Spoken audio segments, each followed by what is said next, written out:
good evening and welcome to Fleece TV. Another sultry evening here in the heart of Brepperton, and another short show for you this evening.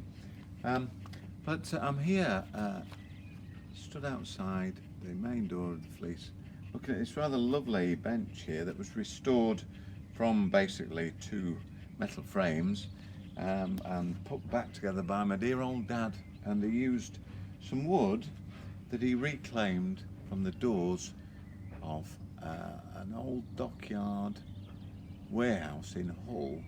It's a gazillion years old. It's probably 120, 30 years old at least since it was made into doors, so probably came from a rainforest, to be fair, but it's beautiful wood, and we've taken it back to its original self and bringing it back to life with some Danish oil at the moment, and we've done that with a number of the benches, so I hope you'll enjoy sitting on them very, very soon.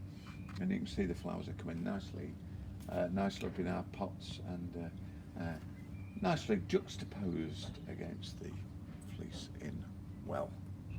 But we did have a lovely interview earlier, a little audibly challenged, I'm afraid, because it was done over the telephone and didn't quite work out how we'd hoped, but it's just the end of this last weekend was the end of the asparagus picking season, the traditional season here in the Vale, although nowadays the cutting season ends a week or 10 days before the 21st of June, Midsummer's Day, because of the changing climate to which we are now getting used.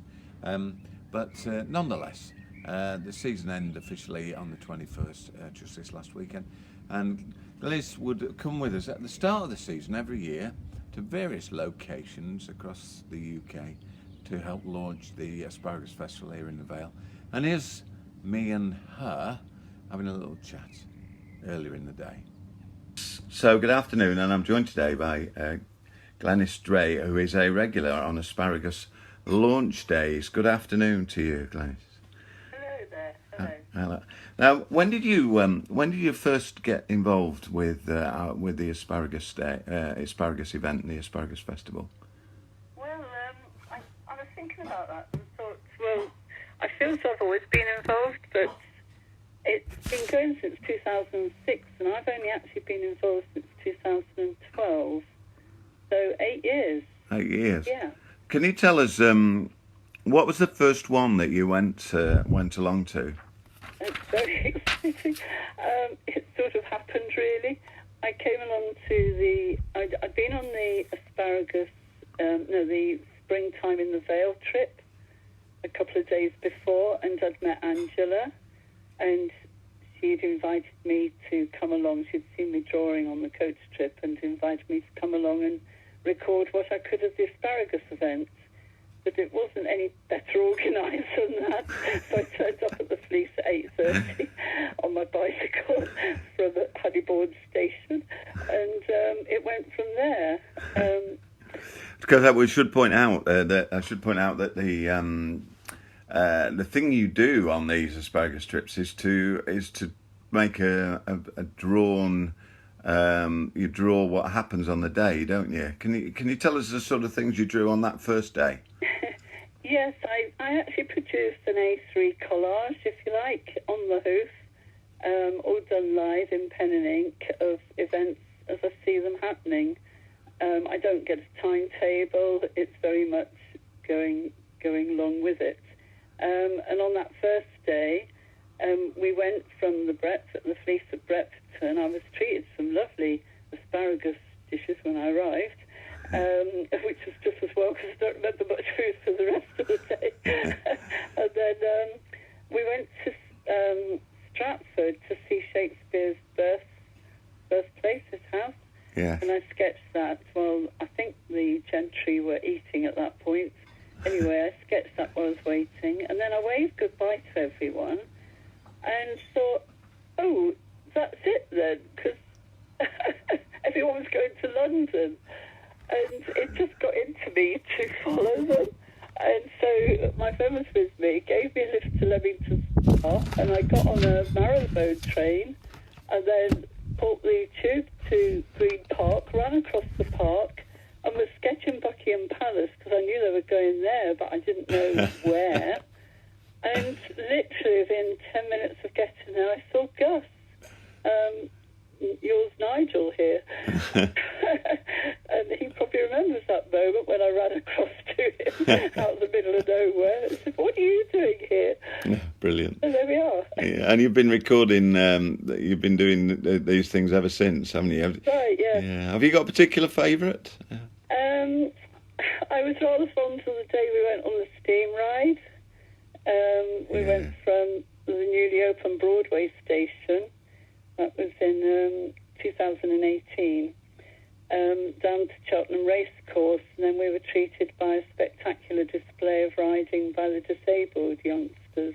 Yeah. I rather liked that day, but I think probably, apart from going inside an ante-room of Buckingham Palace, and then to Fortnum and Mason the following year, in my cycling gear, I'm surprised it didn't throw me out, because even then I didn't know I was actually going to London.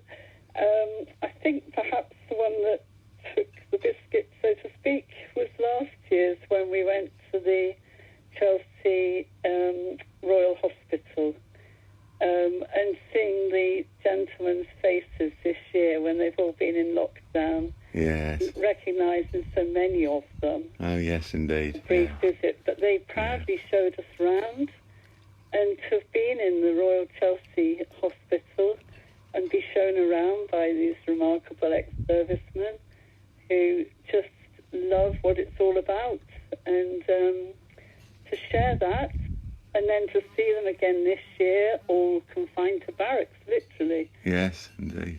Has been quite poignant. Yeah. Too.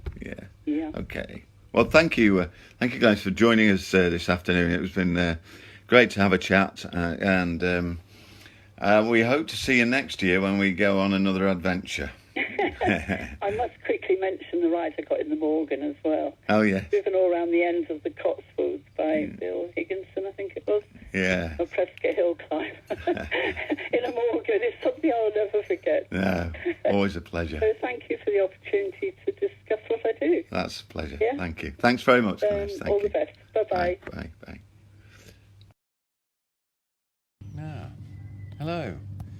Welcome back to Fleece TV. Oh, thanks, Glynis. She's one of our lovely friends who comes with us every year. A bit of run round wherever we are. There she is, drawing stuff. But thank you very much. Now, we've got no music for you tonight. But over the next 3 nights, we've got some stupendously good music coming up. So please bear with us for this evening, because there's lots of fun to be had over the next 3 nights on the music front. And 1 or 2 interesting interviews coming up over the next few days. So thanks very much for joining us tonight. We've got, of course, before we go anywhere, we must have Julian's joke. I've started giving people nicknames based on high street shops. You could be next. Thanks, Jules. Very, very short one, eh? Very short tonight. A mere 7 seconds of wonderment. But for now, with the music of the van in the background, we wish you good night from Fleece TV.